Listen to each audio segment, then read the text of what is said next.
कहानी की शुरुआत एक भयानक तूफान से जूझते हुए प्लेन से होती है, जहां हमारी मेन कैरेक्टर लिंडा अपने दोस्तों के साथ बिजनेस ट्रिप से लौट रही थी। सब कुछ ठीक चल रहा था कि तभी अचानक प्लेन जोर जोर से हिलने लगा और अगले ही पल उसमें एक जोरदार विस्फोट हो गया। जो लोग बिना सीट बेल्ट के खड़े थे वे बुरी तरह इधर उधर जा गिरे। इसके तुरंत बाद केबिन का हिस्सा प्रेशर के कारण फट गया और तेज हवा के झोंकों में कुछ लोग सीधे बाहर उड़ गए। इसी अफरा तफरी के बीच मैनेजर ने अपनी जान बचाने के लिए लिंडा का पैर कसकर पकड़ लिया। वहीं एक आदमी मदद के लिए बॉस की ओर बढ़ा, लेकिन बॉस ने उसे बेरहमी से बाहर की तरफ धकेल दिया। मगर गिरते वक्त उसने मैनेजर का पैर पकड़ लिया, जिससे उसका बैलेंस पूरी तरह बिगड़ गया और दोनों एक साथ प्लेन से बाहर गिर पड़े। लिंडा अभी इस सदमे से उबर भी नहीं पाई थी कि तभी उसे महसूस हुआ कि चारों तरफ अंधेरा छाने लगा है और प्लेन बेकाबू होकर सीधे समुद्र की तरफ गिर रहा है।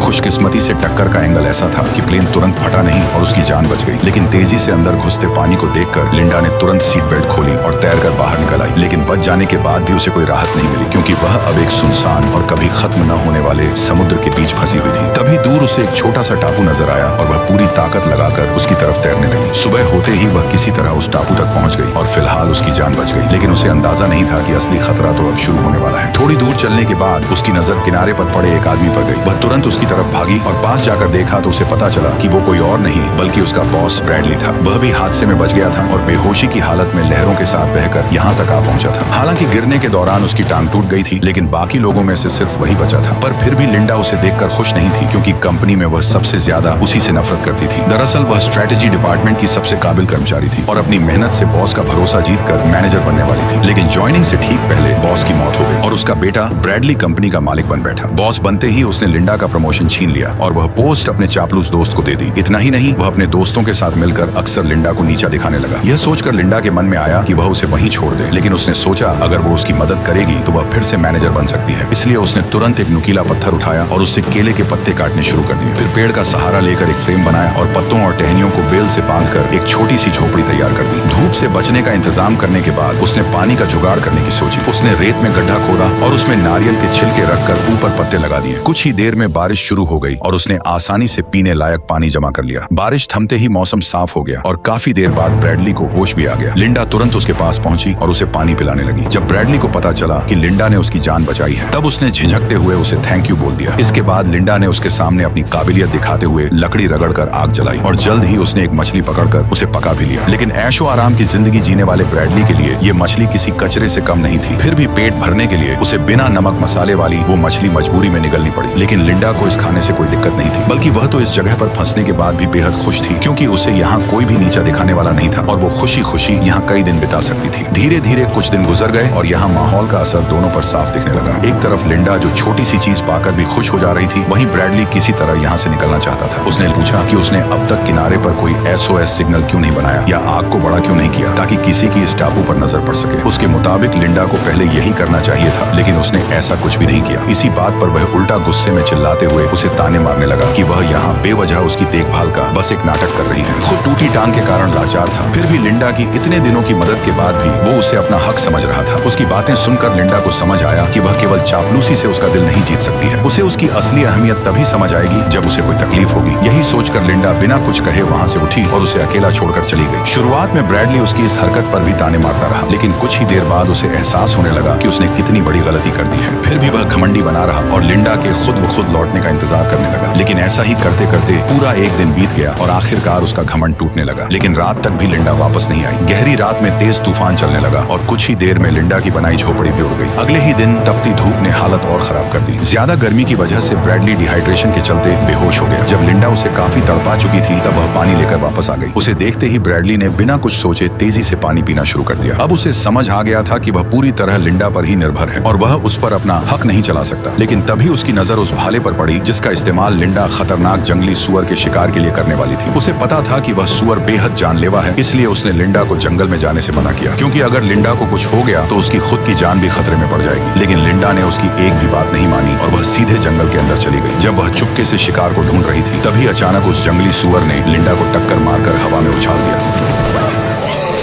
अच्छी बात यह रही कि गिरा हुआ पेड़ अचानक सुअर के सामने आ गया, जिससे वह सीधे हमला नहीं कर सका और लिंडा को तुरंत उठकर भागने का मौका मिल गया। लेकिन सुअर जैसे ही उसकी गंध पकड़कर पीछे दौड़ा, तब उसे रास्ते में सिर्फ फटे कपड़े ही मिले। सुअर कुछ समझ पाता उससे पहले ही लिंडा ने मौका देखकर भाला उसके शरीर में गहराई तक घुसा दिया। दर्द से पागल होकर सुअर ने भाले को मोड़कर तोड़ दिया और गुस्से में बेकाबू होकर दोबारा उस पर हमला करने दौड़ पड़ा। इसी खतरे के बीच लिंडा ने तुरंत लकड़ी के डंडे को सामने कर दिया। आखिरकार लिंडा ने उसे मार गिराया। सुअर का कटा हुआ सर देखकर ब्रैडली पूरी तरह हिल गया और पहली बार उसे समझ आया कि असल में लिंडा बहुत खतरनाक और ताकतवर है, जिससे अब ब्रैडली लिंडा से डर के रहने लगा। कुछ दिन बाद जब लिंडा जंगल में सामान ढूंढ रही थी तो उसे एक झरना मिला, जहाँ से साफ पानी सीधे पिया जा सकता था। अब उसे पानी की चिंता नहीं रही और वह इस खोज से काफी राहत महसूस करने लगी। लेकिन उसकी यह खुशी ज्यादा देर नहीं टिक पाई, क्योंकि तभी उसे दूर से इंजन की तेज आवाज सुनाई दी। आवाज सुनते ही लिंडा तुरंत उस तरफ दौड़ पड़ी। वहाँ पहुंचकर उसे एक बोट दिखाई दी, जिसे देखकर उसकी आंखों में एक उम्मीद जाग उठी। लेकिन जैसे ही वह मदद के लिए चिल्लाने वाली थी, तभी वह अचानक रुक गई। उसे एहसास हुआ कि अगर वह वापस लौट गई तो उसे फिर से वही घिसी पिटी जिंदगी जीनी पड़ेगी, किसी और बॉस के नीचे झुककर काम करना होगा और हर दिन उसके ताने सुनने पड़ेंगे। लेकिन अगर वह यहीं रुकती है तो वह अपनी मर्जी की मालिक होगी, उसे किसी का कहना नहीं मानना पड़ेगा और जो चाहेगी वही कर पाएगी। इन्हीं ख्यालों में उसने फैसला कर लिया कि वह इस टापू को नहीं छोड़ेगी, इसलिए वह तुरंत छुप गई और धीरे धीरे नाव को दूर जाते हुए देखती रही। वापस आने के बाद उसने ब्रैडली को इस बारे में कुछ नहीं बताया, लेकिन ब्रैडली सिर्फ मजबूरी में उसका कहना कर रहा था। असल में वह इस टापू पर हमेशा रहना नहीं चाहता था। 2 हफ्तों की इस जंगली जिंदगी ने उसे पूरी तरह बदल दिया था और उसका सब्र अब टूटने लगा था। उसने लिंडा से एक नाव बनाने को कहा ताकि उसकी मदद से वह पास मौजूद बोट तक पहुंच सके और कोई उन्हें देख सके। लेकिन लिंडा ने उसकी बात सुनते ही इसे बेहद खतरनाक बताते हुए नाव बनाने से साफ इनकार कर दिया। ये सुनकर ब्रैडली का गुस्सा फूट पड़ा, क्योंकि जब से वे इस टापू पर फंसे थे तब से लिंडा ने उसकी एक भी बात नहीं मानी थी, जिससे वह खुद को रोक नहीं पाया। उसने लिंडा से अलग होकर अपना खुद का एक अलग कैंप बनाने और नाव तैयार करने का फैसला कर लिया। लेकिन जैसे ही वह अकेले काम करने लगा, उसे एहसास हुआ कि यह उतना आसान नहीं है जितना वह समझ रहा था। उसे आग जलाने तक का सही तरीका नहीं आता था और टूटी टांग की वजह से वह ज्यादा दूर भी नहीं जा सकता था। मजबूरी में वह नारियल के खोल से बारिश का पानी जमा करने लगा। किसी तरह उसने एक छोटी झोपड़ी खड़ी की और रेत पर हेल्प लिखकर मदद का इंतजार करने लगा। लेकिन 2 दिन बीत जाने के बाद भी समुद्र से कोई जवाब नहीं आया। भूख से परेशान होकर वह मजबूर हो गया और आसपास के कीड़ों को खाने की कोशिश करने लगा। लेकिन जैसे ही उसने उन्हें खाया, उसे इतनी घिन आई कि वह तुरंत उल्टी कर बैठा। उधर लिंडा के पास एक से एक बढ़िया स्वादिष्ट खाना था, जिसे वह आराम से मजे लेकर खा रही थी। अपनी हालत देखकर ब्रैडली का घमंड पूरी तरह टूट गया। वह शर्मिंदा होकर टांग की परवाह किए बिना घुटनों के बल बैठ गया और उससे माफी मांगने लगा। उसका यह बदला हुआ रवैया देखकर लिंडा हंस पड़ी और उसने उसे फिर से अपने साथ शामिल कर लिया। इतनी बेइज्जती महसूस करने के बाद भी ब्रैडली अंदर ही अंदर लाचार था, इसलिए वह चुपचाप सही मौके का इंतजार करने लगा। करीब आधा महीना गुजरने के बाद उसकी हालत सुधरने लगी। तब लिंडा उसे टापू की सबसे ऊंची चोटी पर ले गई, जहाँ पहुंचना तो मुश्किल था, लेकिन वहाँ से दिखने वाला नजारा कमाल का था। लिंडा ने समझाया कि असली खतरा इसी खूबसूरत दिखने वाले इलाके में छिपा हुआ है। फिर उसने रास्ते के किनारे लगे कुछ जामुन जैसे फल तोड़े और बताया कि इनमें ऐसा जहर होता है जो शरीर को सुन्न कर देता है। इसके बाद उसने उन फलों का रस अपनी बाह पर लगाया, जिससे कुछ ही देर में उसकी स्किन पर लाल दाने उभर आए। आगे बढ़ते ही लिंडा ने एक्स जैसी बनी चट्टानों की ओर इशारा किया और बताया कि उसके आगे का पूरा इलाका कांटों और जहरीली बेलों से भरा हुआ है, इसलिए उसने सख्त चेतावनी दी कि उस जगह पर कभी भी सामान ढूंढने मत जाना। ये सुनते ही ब्रैडली के दिमाग में एक चालाक प्लान आया और वापस लौटते समय उसने थकान का बहाना बना दिया। फिर वह धीरे से जहरीले फलों के पास बैठ गया। जैसे ही उसने चुपके से कुछ जहरीले जामुन तोड़े, तभी अचानक जमीन धंस गई और लिंडा नीचे जा गिरी। असल में वह जगह ऊपर से मजबूत दिख रही थी, लेकिन अंदर से पूरी तरह खोखली और कमजोर थी। ब्रैडली घबरा गया और तुरंत उसे ऊपर खींचने लगा। भले ही वह लिंडा से नफरत करता था, लेकिन वह उसे इस तरह मरते हुए नहीं देख सकता था। आखिरकार उसकी कोशिश से लिंडा की जान बच गई और पहली बार उसने बिना कुछ कहे ब्रैडली पर भरोसा करना शुरू कर दिया। कुछ ही दिनों बाद समुद्र में तेज तूफान आ गया। किनारे के पास बनी उनकी झोपड़ी इस आंधी में पूरी तरह टूट गई और पेड़ों के गिरने से हालात और खराब हो गए। अच्छी बात यह रही कि उन्हें पहले ही पास में एक गुफा मिल गई, इसलिए दोनों तुरंत वहां भागकर छिप गए। उस वक्त दोनों पूरी तरह भीग चुके थे और ठंड से बचने के लिए उन्हें अपने कपड़े उतारकर एक दूसरे से चिपक कर सोना पड़ा। इस नजदीकी के चलते लिंडा को धीरे धीरे ब्रैडली से प्यार होने लगा। जल्द ही ब्रैडली को जंगल में मौजूद हर जहरीले फल की पहचान हो गई। अपने हुनर को दिखाने और लिंडा का शुक्रिया अदा करने के लिए उसने आज रात खुद खाना बनाने का फैसला किया। लिंडा ने बिना ज्यादा सोचे उसकी बात मान ली और उसे मौका दे दिया। हैरानी की बात यह रही कि उसने जो खाना बनाया वह सच में काफी टेस्टी था, लेकिन जैसे ही लिंडा ने थोड़ा सा खाना खाया, तभी अचानक उसे चक्कर आने लगे और उसकी नजर धुंधली पड़ गई। कुछ ही पलों बाद वह खुद को संभाल नहीं पाई और सीधे जमीन पर गिर पड़ी। लेकिन ब्रैडली ने उसकी तरफ पलटकर भी नहीं देखा और तुरंत जंगल की तरफ भाग गया। थोड़ी देर बाद वह एक लकड़ी की नाव खींचते हुए वापस लौटा। असल में उसे पहले ही समझ आ गया था कि लिंडा उसे यहाँ से जाने नहीं देना चाहती, इसलिए उसने चुपके से ये नाव तैयार कर ली थी और सही मौका मिलते ही उसने जहरीले फल खिलाकर उसे बेहोश कर दिया। अब वह खुशी खुशी उस गंदी सी नाव को पानी में धकेलने लगा और बिना पीछे देखे तेजी से समुद्र की तरफ बढ़ गया, लेकिन वह ज्यादा दूर नहीं जा पाया था कि अचानक एक बड़ी लहर ने उसकी नाव को तोड़कर रख दिया। अगले ही पल उससे भी विशाल लहर उठी और उसे सीधे समंदर के अंदर खींच ले गई।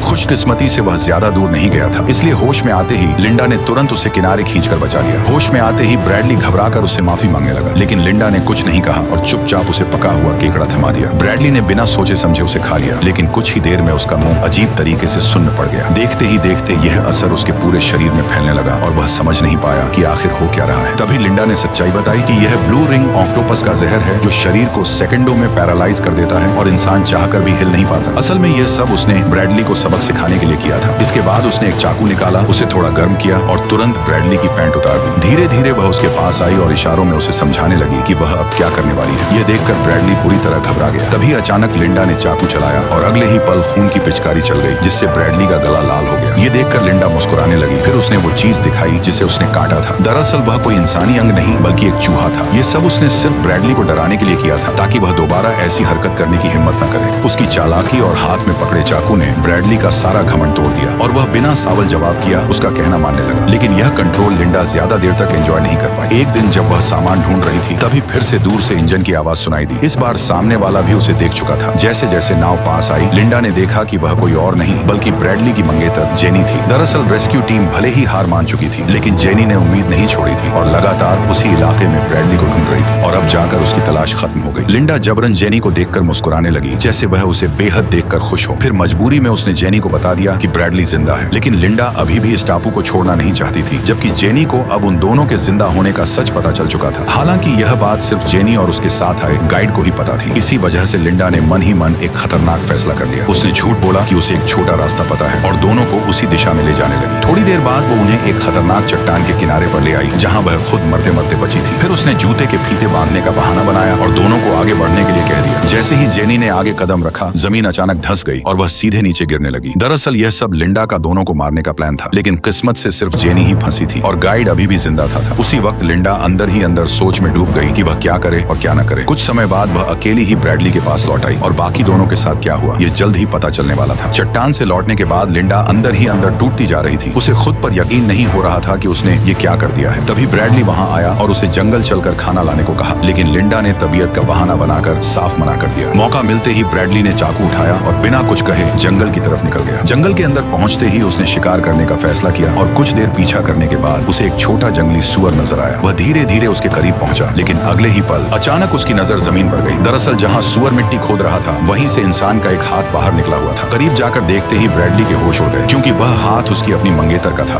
उसके हाथ में पहनी अंगूठी वही थी जो उसने सगाई के वक्त उसे पहनाई थी। ये सच सामने आते ही ब्रैडली का गुस्सा बेकाबू हो गया और वह तेजी से लिंडा की तरफ भागा। जैसे ही लिंडा ने उसे अपनी ओर आते देखा, वह एक पल के लिए घबरा गई। ब्रैडली ने हाथ में अंगूठी दिखाते हुए पूछा कि तुमने ऐसा क्यों किया? अंगूठी देखते ही लिंडा सब समझ गई। उसने खुद को बचाने के लिए कहा कि यह सब एक हादसा था, लेकिन ब्रैडली को उसकी बात पर बिल्कुल भी यकीन नहीं हुआ। हालात बिगड़ते देख लिंडा ने धीरे से अपनी कमर की तरफ हाथ बढ़ाया, लेकिन ब्रैडली पहले ही वो चाकू चुरा चुका था। ये देखकर लिंडा घबरा गई और तुरंत जंगल की ओर भागने लगी। ब्रैडली भी उसके पीछे दौड़ पड़ा। जब लिंडा के पास बचने का कोई रास्ता नहीं बचा, तब उसने तुरंत एक नया प्लान बनाया। उसी वक्त ब्रैडली ने पेड़ के पीछे उसकी परछाई देख ली, लेकिन जैसे ही वो वहाँ पहुंचा, उसे सिर्फ उसके छोड़े हुए जूते ही मिले, जिसके फीते गायब थे, जिससे उसे कुछ गड़बड़ महसूस हुई। अचानक लिंडा पीछे से उस पर टूट पड़ी और फीते से उसका गला कसकर दबा दिया, जिससे ब्रैडली का सांस लेना मुश्किल हो गया। ब्रैडली ने पूरी ताकत से खुद को छुड़ाने की कोशिश की, लेकिन लिंडा ने पकड़ ढीली नहीं की। इस धक्का मुक्की में ब्रैडली के हाथ से चाकू छूटकर नीचे गिर गया। तभी आखिरी जोर लगाकर उसने लिंडा के बाल खींचे और उसे पलटकर जमीन पर गिरा दिया। इसके बाद वह उसके ऊपर चढ़ गया और उसका चेहरा कीचड़ में दबाकर उसे खत्म करने की कोशिश करने लगा। तभी मौका मिलते ही लिंडा ने चाकू उठा लिया।